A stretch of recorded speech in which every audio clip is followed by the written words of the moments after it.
a near-future dystopia, a barren desert, a huge gold nugget, and Zac Efron at the center of it all. Let's talk about gold.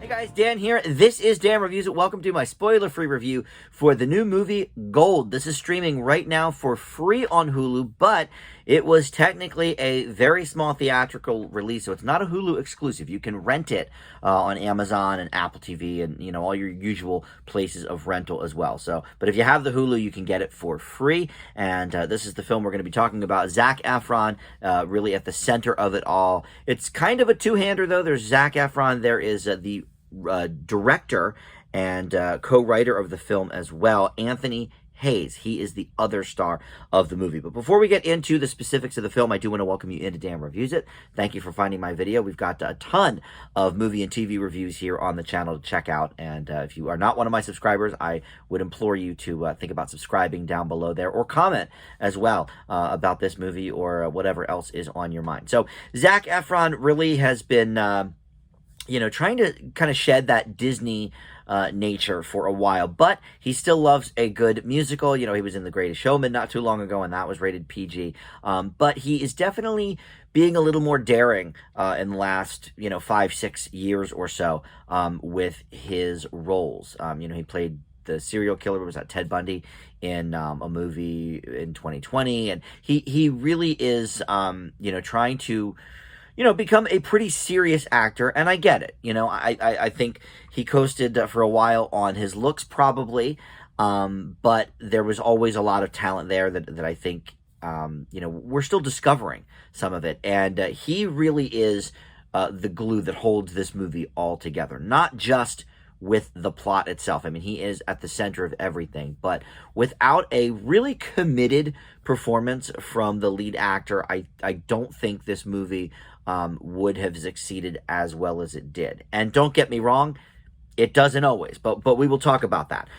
So essentially, like I mentioned up front, this is set in the near future. It's a dystopian world. This traveler named Virgil arrives at an outpost and decides to pay this driver, Keith, who is played by Anthony Hayes, to get him to this place called The Compound. We don't know much about it, but from the description from Virgil, it seems like it's, a cult kind of a place. But it's a dystopia, and, obviously normal things have fallen by the wayside, so maybe it is the best thing for this character. We don't know, and we never really explore too much about it either, because shortly on the journey, the car dies, and they're trying to figure out what to do with it, and Virgil notices this little bit of gold, or what looks like gold anyway, peering out from the sand, and sure enough, it is gold, but it's enormous. It is a nugget that is bigger than anything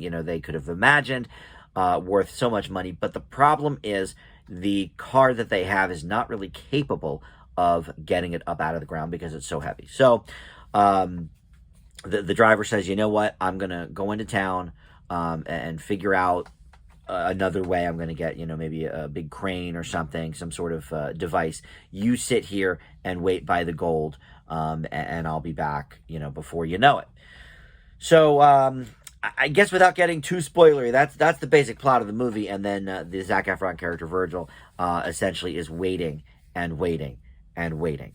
And so we never really know, I think, exactly how long he is there, but it's a while. And the makeup crew on this film, fantastic. They really, really gave him, the sunburnt and sun-spotted qualities, and, the just dryness and the aridness. And according to one thing that I read about this movie, they had brought in like a bunch of fans and some sand machines and stuff to at one point do this one scene with this big brutal sandstorm, but then they actually had a sandstorm, so they just kind of went with that. So some of this stuff is maybe truer to life than we realize, but Zac Efron's performance is really the key to this whole thing, if this movie works at all. And I think it does in parts.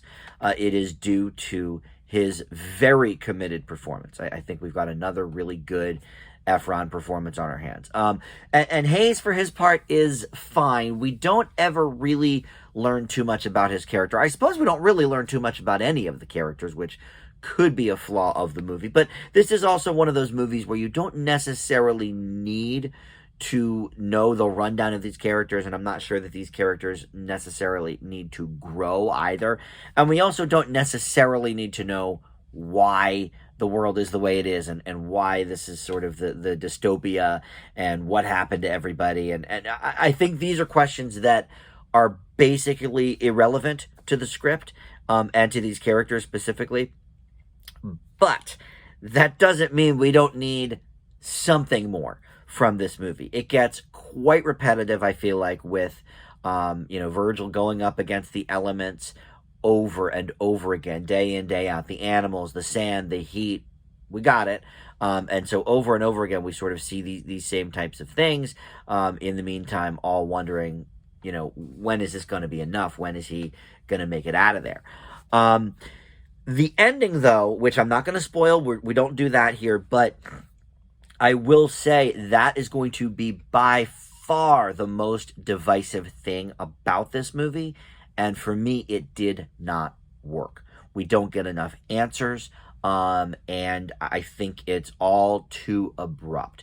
That's all I'm really going to say about the ending, but I do often remark that a good or bad ending can certainly make or break a movie. It can raise my grade significantly or just the same drop it, based on how it fits in with the rest of the picture. And here it was very disappointing. I was, again, I'm not sure that the movie completely sold me to begin with, because the script is pretty bare bones.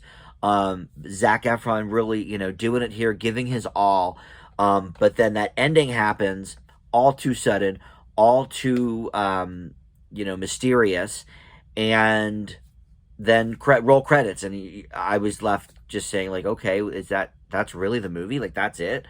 And so, unfortunately, this is going to be a slightly negative grade for me. I don't regret watching it, and, I don't think we're going to really be turning heads on the award circuit, but Efron does give us a very strong performance for sure. I'm going to leave Gold with a C-. All right, thanks for watching Dan Reviews It, and I'll see you next time. Bye.